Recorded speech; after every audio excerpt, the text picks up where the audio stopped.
नमस्कार मित्रांनो. महाराष्ट्राच्या राजकारणात सध्या एका व्हिडिओने मोठी खळबळ उडवून दिलेली आहे. विधानसभेचे उपाध्यक्ष आणि राज्याचे अन्न व औषध प्रसाधन मंत्री नरहरी झिरवाळ यांचा एक कथित असलेली व्हिडिओ सोशल मीडियावर व्हायरल झालेला आहे. पण या व्हिडिओमागे केवळ एक स्कॅन्डल आहे की एखादं मोठं राजकीय षडयंत्र आहे?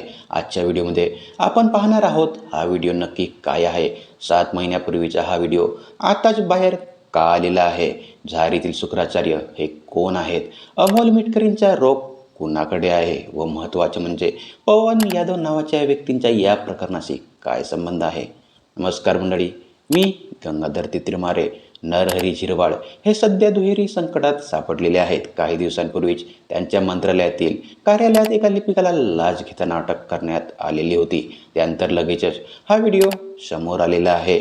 हा व्हिडिओ एका शासकीय निवासस्थानातील बेडरूममधील असल्याचा दावा केलेला जात आहे. यात झिरवाळ एका तृतीयपंथी व्यक्तींसोबत दिसत असल्याचे म्हटलेले जात आहेत. पण महत्त्वाचे म्हणजे या प्रकरणात पवन यादव नावाच्या व्यक्तींचे नाव समोर आलेले आहेत. पवन यादवच्या भावाने दावा केलेला आहे की पवननेच हा व्हिडिओ रेकॉर्ड केलेला आहे.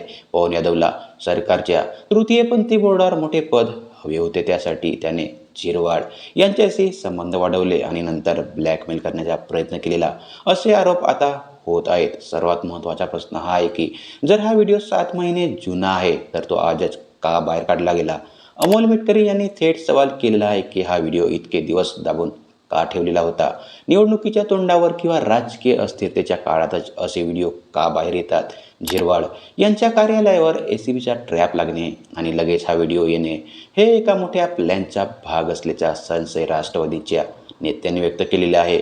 या व्हिडिओनंतर विरोधकांनी झिरवाळ यांच्या राजीनाम्याची मागणी लावून धरलेली आहे. काँग्रेसने या प्रकरणाचा नैतिकतेचा मुद्दा बनवून मुख्यमंत्र्यांकडे झिरवाळ यांच्या हकालपट्टीची मागणी केलेली आहे. झिरवाळ यांनी यावर अद्याप अधिकृतपणे मोठी प्रतिक्रिया दिलेली नाही. मात्र त्यांच्या स्वीय सहायकांनी सांगितले की साहेबांना यावर काही बोलायचे नाही आहे. दरम्यान झिरवाळ यांनी मुख्यमंत्री देवेंद्र फडणवीस यांची भेट घेतल्याची चर्चा आहे. पवन यादववर आधीच खंडणीचे गुन्हे दाखल आहेत. त्यामुळे हे हनी ट्रॅपचे प्रकरण असण्याची दाट शक्यता आहे. या प्रकरणाचा परिणाम केवळ झिरवाळ यांच्यावरच नाही तर महायुतीच्या राजकारणावरही होऊ शकतो. पवन यादवकडे आणखी काही मंत्र्यांचे व्हिडिओ असल्याचे संकेत मिळत आहेत.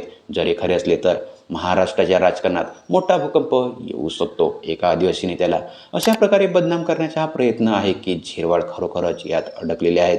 तर मित्रांनो, तुम्हाला काय वाटतं? नरहरी झिरवाळ यांच्या विरोधात हे राजकीय षडयंत्र आहे की त्यांनी पदाचा गैरवापर केलेला आहे? 7 महिन्यानंतर हा व्हिडिओ बाहेर येण्यामागची नक्की कोणाचा हात असेल? तुमच्या प्रतिक्रिया कमेंट्स बॉक्समध्ये नक्की कळवा. अशाच ताज्या आणि सविस्तर बातम्यांसाठी आमच्या चॅनलला सबस्क्राईब करायला विसरू नका.